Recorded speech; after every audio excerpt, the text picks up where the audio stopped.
dengan memperlihatkan Sans yang sedang berdiskusi dengan Ben Beckman. Dalam diskusi itu pun diperlihatkan kilas balik pertemuan antara Loki dengan Sans beberapa waktu yang lalu ketika mereka datang ke Elbaf. Seperti yang kita tahu, sebelum kedatangan dari Luffy dan kawan-kawan, bajak laut Akagami sempat datang lebih dulu ke negeri para raksasa itu. Saat itulah Sans pergi melihat keadaan Loki yang sedang terantai di wilayah dunia bawah. Ketika Sans ke sana, para manusia yang menjadi anak buah Loki dan hewan-hewan buas yang merupakan teman-teman Loki pun bermunculan di tempat itu. Namun Sans memakai Hoshoku Haki sehingga para manusia itu tumbang dan para hewan buas di sana langsung menjadi jinak. Loki pun kesal dengan kedatangan Shanks karena dia masih ingat betul kekalahannya dari si rambut merah itu 6 tahun yang lalu. Dendam Loki masih membara sehingga dia pun terus-menerus memprovokasi Shanks untuk melepas rantainya agar mereka bisa berduel kembali. Namun tentu Shanks sama sekali tidak terpengaruh dengan provokasi dari sang pangeran tersebut. Sang Yonko itu bilang dia datang ke Elbaf bukan untuk bertarung, melainkan karena ada keperluan lain. Jadi kedatangan bajak laut Akagami beberapa waktu yang lalu itu bukan hanya sekedar untuk singgah saja, melainkan Shanks memiliki tujuan tertentu. Setelah Loki tahu tidak ada gunanya memprovokasi Shanks untuk melepas rantainya, maka mereka pun mulai berbincang dengan lebih tenang. Loki bilang ada sesuatu yang membuatnya menjadi bingung 6 tahun yang lalu. Setelah Shanks mengalahkannya, mengapa dirinya tidak langsung dihabisi saja tapi malah dikembalikan ke Pulau Elbaf? Si rambut merah itu pun menjawab ada dua alasan utama. Pertama, karena mau bagaimanapun juga status Loki adalah pangeran Elbaf. Jadi hukuman apa yang pantas dijatuhkan kepada Loki haruslah menjadi urusan dari para raksasa di Elbaf. Maka dari itu, Shanks hanya sekadar menghentikan amukan Loki, kemudian mengalahkannya saja, lalu mengembalikannya ke negeri para raksasa itu.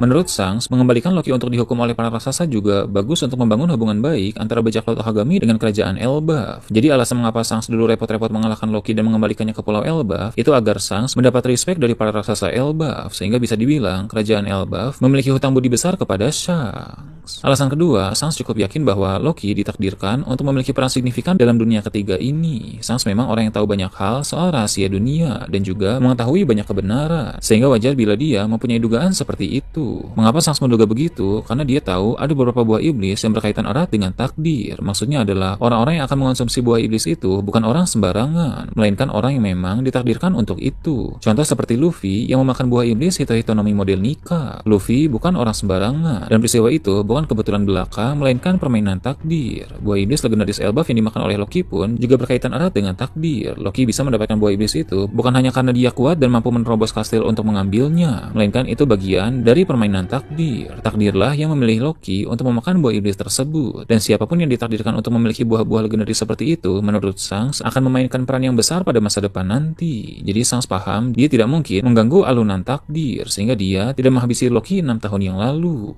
Loki lalu bertanya kalau begitu mengapa dia malah menyerahkannya ke para prajurit raksasa Elbaf. Apa jaminannya mereka tidak akan membunuh Loki dan mengganggu alunan takdir yang dibicarakan oleh Shanks itu? Si rambut merah itu pun menjawab memang tidak ada jaminan, tapi faktanya bisa dilihat sampai sekarang ini Loki masih hidup. Jadi artinya alunan takdir tidak terganggu akhir. Dan diperlihatkan Shanks dan Ben Beckman mendiskusikan hal lain yang berkaitan dengan Luffy. Ben bertanya jika Luffy dan Loki memang orang yang ditakdirkan untuk berperan besar dalam dunia ketiga ini, bagaimana jika mereka bertemu di Elbaf dan saling bertarung? Shanks pun menjawab justru itulah tujuan utamanya.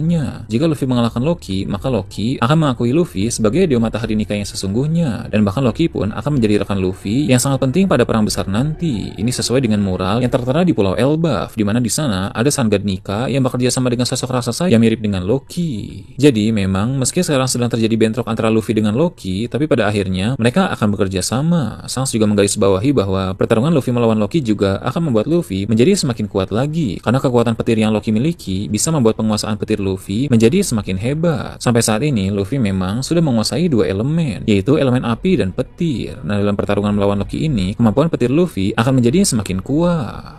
Kemudian cerita berpindah ke tempat lain, memperlihatkan amukan Loki yang ada di dunia bawah Elbaf. Seperti yang kita tahu dari chapter yang lalu, sang raksasa terkuat itu sudah dibebaskan dan dia segera menggunakan palunya yang bernama Ragnir untuk mengamuk. Di sana Loki mengingat kembali pertemuannya dengan Shanks dulu. Setelah itu dia pun bicara sendiri dengan berkata bahwa Shanks dan semua orang akan segera melihat bahwa takdir yang dia miliki adalah menghancurkan dunia. Rupanya Loki justru tidak senang dengan perkataan Shanks yang bilang bahwa Loki memiliki takdir yang bagus untuk masa depan dunia, karena sebaliknya Loki sendiri justru ingin menghancurkan dunia.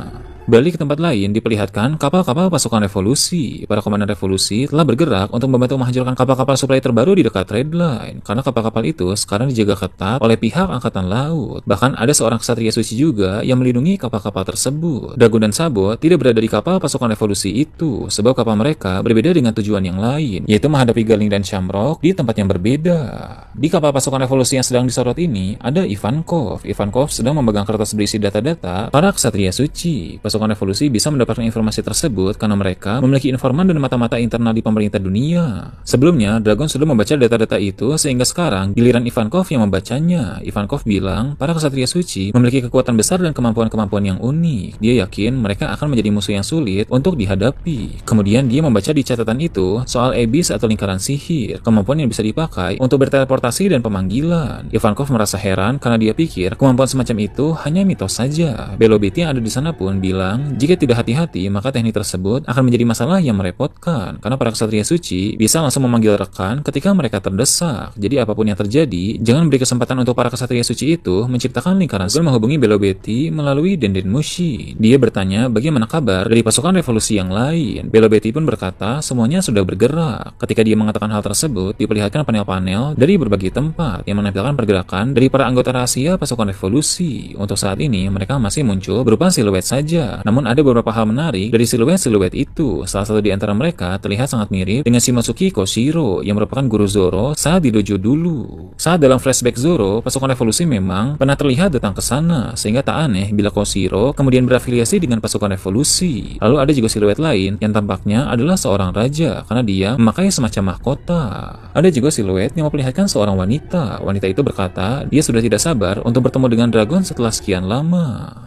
Beralih ke tempat lain, Pulau Langit Artifisial Wideria akhirnya diperlihatkan kembali. Seperti yang kita tahu, Vega Panggabungan pergi ke sana untuk bertemu dengan Haredas. Vega Panggabungan ini terdiri dari gabungan Shaka, Edison, Atlas, dan Pythagoras. Mereka telah bergabung menjadi satu tubuh dengan 4 kesadaran. Rupanya, Lindbergh juga datang ke Wideria atas perintah dari Dragon. Belum lama ini, Dragon sudah berbicara melalui Denden Mushi dengan Vega Panggabungan itu, sehingga dia mengutus Lindbergh untuk bertemu dengannya secara langsung, karena ada sesuatu yang harus dia sampaikan. Tapi sebelum Lindbergh menyampaikan pesan dari Dragon, Vega Panggabungan terlebih dahulu berbicara dalam diskusi itu. Ada 4 topik yang mulai dia bahas. Pertama, potensi bahaya yang ditimbulkan oleh York dan Mother Flame di Pulau Egghead. Kedua, soal Vinsmoke, Judge, dan Caesar Clown yang membentuk kembali Neomets. Kini diketahui mereka telah beraliansi dengan kelompok Cross Guild. Mengapa ini penting untuk dibicarakan? Karena Judge dan Caesar Clown merupakan ilmuwan hebat yang dulu bekerja sama dengan Vegapunk. Jadi langkah mereka untuk beraliansi dengan Cross Guild bisa membawa dampak besar karena mereka dapat menciptakan penemuan-penemuan hebat yang berbahaya.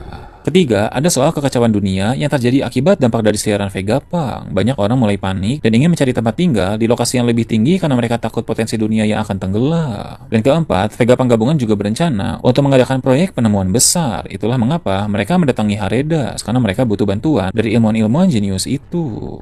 Setelah itu, giliran Lindbergh yang berbicara untuk menyampaikan pesan penting dari Dragon. Lindbergh bilang dia ingin tahu secara detail mengenai York, Mother Flame, dan juga laboratorium di Pulau Egghead. Sebab setelah pertemuan ini, dia harus menjalankan misi yang sangat penting. Vegapunk Gabungan dan Haredas pun bertanya misi penting apa yang dia maksud. Lindbergh menjawab, Dragon ingin dia merebut Mother Flame dari Pulau Egghead agar matahari buatan itu tidak jatuh ke tangan pemerintah dunia. Dalam pasukan revolusi, Lindbergh memang paling cocok untuk misi ini karena dialah ilmuwan hebat dalam organisasi tersebut. Kemudian cerita kembali ke Pulau Elbaf. Saat Loki dan Luffy sedang bertarung, dari kejauhan ada seseorang yang mengamati mereka. Dari fisiknya, orang itu adalah manusia biasa. Dia pun memiliki Denden Mushi dan tampak sedang melapor kepada atasan atau bosnya bahwa Loki sang pangeran Elbaf telah bebas dan bentrok dengan Yonko Luffy. Belum jelas siapa sebenarnya orang misterius ini. Entah dia dari kalangan pemerintah dunia, angkatan laut, bajak laut kuruh